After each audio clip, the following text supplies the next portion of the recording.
ಬಾಂಗ್ಲಾದೇಶದಲ್ಲಿ ನಡೆದ ಒಂದು ಭೀಕರ ಹತ್ಯೆಯನ್ನ ಭಾರತೀಯ ಮಾಧ್ಯಮಗಳು ವಿಕೃತಗೊಳಿಸಿವೆ. ಅಲ್ಲಿ ಗುಂಪೊಂದು ಮುಸ್ಲಿಂ ವ್ಯಕ್ತಿಯನ್ನ ಥಳಿಸಿ ಕೊಂದ ಘಟನೆಯನ್ನ ಕೆಲವು ಪ್ರಮುಖ ಮಾಧ್ಯಮಗಳು ಬಾಂಗ್ಲಾದಲ್ಲಿ ಹಿಂದೂಗಳ ಮೇಲೆ ದೌರ್ಜನ್ಯ ಅಂತ ತಪ್ಪಾಗಿ ವರದಿ ಮಾಡಿವೆ. ಈ ಮೂಲಕ ಸತ್ಯವನ್ನ ಮರೆಮಾಚಿ ದ್ವೇಷಪೂರಿತ ವಾತಾವರಣ ಸೃಷ್ಟಿ ಮಾಡುವ ಕೃತ್ಯವನ್ನ ಮಾಧ್ಯಮಗಳು ಎಸಗಿವೆ. ಎನ್ಡಿಟಿವಿ, ಇಂಡಿಯಾ ಟುಡೇ ಮತ್ತು ವಿಯಾನ್ನಂತಹ ರಾಷ್ಟ್ರೀಯ ಮಾಧ್ಯಮಗಳು ಈ ದುರಂತ ಘಟನೆಯನ್ನ ತಪ್ಪಾಗಿ ಚಿತ್ರಿಸಿವೆ. ಕನ್ನಡದ ಪ್ರಮುಖ ಪತ್ರಿಕೆಗಳಾದ ಕನ್ನಡಪ್ರಭ ಮತ್ತು ಉದಯವಾಣಿ ಕೂಡ ಇದಕ್ಕೆ ಹೊರತಾಗಿಲ್ಲ. ಕನ್ನಡಪ್ರಭ ಬಾಂಗ್ಲಾದಲ್ಲಿ ಹಿಂದೂ ಹತ್ಯೆಗೈದು ಶವದ ಮೇಲೆ ಕುಣಿದು ವಿಕೃತಿ, ಹಿಂದೂಗಳ ಮೇಲೆ ನಿಲ್ಲುತ್ತಿಲ್ಲ ಮತಾಂತರ ದೌರ್ಜನ್ಯ ಅನ್ನೋ ತಲೆಬರಹದೊಂದಿಗೆ ಮುಖಪುಟದಲ್ಲಿ ವರದಿ ಮಾಡಿದೆ. ಉದಯವಾಣಿ ಬಾಂಗ್ಲಾದೇಶದಲ್ಲಿ ಹಿಂದೂ ವ್ಯಾಪಾರಿಯ ಥಳಿಸಿ ಹತ್ಯೆ ಅಂತ ವರದಿ ಪ್ರಕಟಿಸಿದೆ. ಈ ಎರಡೂ ವರದಿಗಳು ಸತ್ಯಕ್ಕೆ ದೂರವಾಗಿದ್ದು ಸಮಾಜದಲ್ಲಿ ತಪ್ಪು ಸಂದೇಶ ರವಾನಿಸಿವೆ. ವಾಸ್ತವವಾಗಿ ಹತ್ಯೆಯಾದ ವ್ಯಕ್ತಿಯ ಹೆಸರು ಮೊಹಮ್ಮದ್ ಸೊಹಾಗ್. ಅವರ ತಂದೆ ಹೆಸರು ಎಂಡಿ ಆಯೂಬ್ ಅಲಿ ಮತ್ತು ತಾಯಿ ಹೆಸರು ಆಲಿಯಾ ಬೇಗಂ ಅಂತ ಅಧಿಕೃತವಾಗಿ ದೃಢಪಟ್ಟಿದೆ. ಢಾಕಾದ ಮಿಡ್ಫೋರ್ಡ್ ಆಸ್ಪತ್ರೆಯ ಮುಂದೆ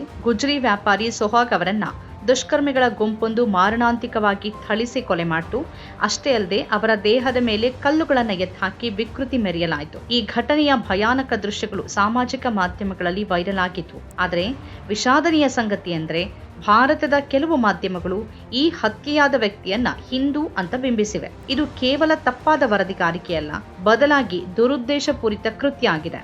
ಸತ್ಯವನ್ನ ಮರೆಮಾಚಿ ಕೋಮುದ್ವೇಷ ಹರಡುವ ಪ್ರಯತ್ನ ಇದರಲ್ಲಿ ಸ್ಪಷ್ಟವಾಗಿ ಕಾಣ್ತಿದೆ. ಪ್ರಮುಖ ಫ್ಯಾಕ್ಟ್ ಚೆಕರ್ಗಳು ಈ ವರದಿಗಳನ್ನ ತಳ್ಳಿಹಾಕಿವೆ. ಆಲ್ಟ್ ನ್ಯೂಸ್ನ ಸಹ ಸಂಸ್ಥಾಪಕರಾದ ಮೊಹಮ್ಮದ್ ಜುಬೇರ್ ಅವರು ಎಕ್ಸ್ನಲ್ಲಿ ಪೋಸ್ಟ್ ಮಾಡಿದ್ದು, ಬಾಂಗ್ಲಾದೇಶದಲ್ಲಿ ಗುಂಪು ಹಲ್ಲೆಗೆ ಬಲಿಯಾದ ವ್ಯಕ್ತಿಯ ಹೆಸರು ಮೊಹಮ್ಮದ್ ಸೊಹಾಗ್ ಅಲಿಯಾಸ್ ಲಾಲ್ ಚಂದ್ ಮಿಯಾ. ನೀವು ಹೇಳುವಂತೆ ಅವನು ಹಿಂದೂ ಅಲ್ಲ ಅಂತ ಸ್ಪಷ್ಟಪಡಿಸಿದ್ದಾರೆ. ಅಲ್ಲದೆ ಬಾಂಗ್ಲಾದೇಶದ ಮಾಧ್ಯಮ ಸಂಸ್ಥೆ ನ್ಯೂಸ್ 24 ಲೈವ್ ನ ವರದಿಯ ಸ್ಕ್ರೀನ್ ಶಾಟ್ ಅನ್ನ ಹಂಚಿಕೊಂಡಿದ್ದು, ಅದರಲ್ಲಿ ಮೃತನ ಹೆಸರನ್ನ ಸ್ಪಷ್ಟವಾಗಿ ಉಲ್ಲೇಖಿಸಲಾಗಿದೆ. ಈ ಪ್ರಕರಣದಲ್ಲಿ ಮೃತ ಸೊಹಾಗ್ ಅವರ ಸಹೋದರಿ ಮಂಜುರಾ ಬೇಗಂ ಎಫ್ಐಆರ್ ದಾಖಲಿಸಿದ್ದಾರೆ. ಅದರಲ್ಲಿ 19 ಮಂದಿಯನ್ನ ಆರೋಪಿಗಳು ಅಂತ ಹೆಸರಿಸಲಾಗಿದೆ. ಪೊಲೀಸರು ಈವರೆಗೆ 7 ಮಂದಿಯನ್ನ ಬಂಧಿಸಿದ್ದು, ದಾಳಿ ವೇಳೆ ಅಕ್ರಮ ಶಸ್ತ್ರಾಸ್ತ್ರಗಳನ್ನು ವಶಪಡಿಸಿಕೊಂಡಿದ್ದಾರೆ ಅಂತ ವರದಿಯಾಗಿದೆ. ಬಾಂಗ್ಲಾದೇಶದ ಅಧಿಕಾರಿಗಳು ಮತ್ತು ಸ್ಥಳೀಯ ವರದಿಗಳ ಪ್ರಕಾರ ಈ ಹತ್ಯೆ ಧಾರ್ಮಿಕ ಕಾರಣಗಳಿಗಾಗಿ ನಡೆದಿಲ್ಲ, ಬದಲಾಗಿ ವ್ಯಾಪಾರ ಸಂಬಂಧಿತ ವೈಷಮ್ಯ ಅಥವಾ ರಾಜಕೀಯ ಕಾರಣಗಳಿರಬಹುದು ಅಂತ ಶಂಕಿಸಲಾಗಿದೆ. ದೇಶದಲ್ಲಿ ಸಾರ್ವತ್ರಿಕ ಚುನಾವಣೆ ಸಮೀಪಿಸುತ್ತಿರುವ ಹಿನ್ನೆಲೆಯಲ್ಲಿ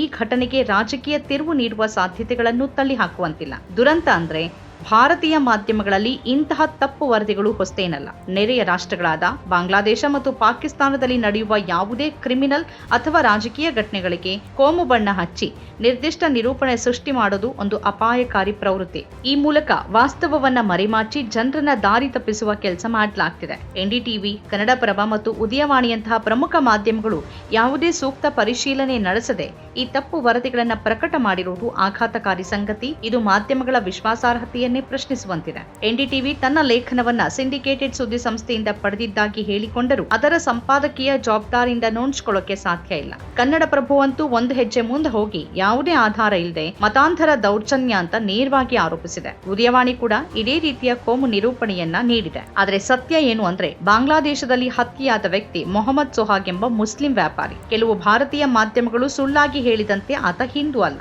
ಆತನ ಹತ್ಯೆಗೆ ಕಾರಣ ವ್ಯಾಪಾರ ಮತ್ತು ರಾಜಕೀಯ ವೈಷಮ್ಯವೇ ಹೊರತು ಕೋಮು ದ್ವೇಷ ಅಲ್ಲ. ಇಂತಹ ತಪ್ಪು ವರದಿಗಳನ್ನ ನೀಡುವ ಮೂಲಕ ಮಾಧ್ಯಮಗಳು ಸಮಾಜದಲ್ಲಿ ದ್ವೇಷ ಮತ್ತು ತಪ್ಪು ತಿಳುವಳಿಕೆ ಹರಡ್ತಿವೆ. ಇದು ಅತ್ಯಂತ ಖಂಡನೀಯ ಮತ್ತು ಅಪಾಯಕಾರಿ ಬೆಳವಣಿಗೆ. ಮಾಧ್ಯಮಗಳು ಸತ್ಯವನ್ನ ನಿಷ್ಠೆಯಿಂದ ವರದಿ ಮಾಡಬೇಕು ಮತ್ತು ಸಮಾಜದಲ್ಲಿ ಸೌಹಾರ್ದತೆಯನ್ನ ಕಾಪಾಡೋಕೆ ಪ್ರಯತ್ನಿಸಬೇಕು. ಆದರೆ ಈ ಘಟನೆಯಲ್ಲಿ ಕೆಲ ಮಾಧ್ಯಮಗಳು ತಮ್ಮ ಮೂಲಭೂತ ಕರ್ತವ್ಯವನ್ನೇ ಮರೆತಿರೋದು ವಿಷಾದನೀಯ, ಮತ್ತದು ಬಹಳ ಅಪಾಯಕಾರಿನೂ ಹೌದು.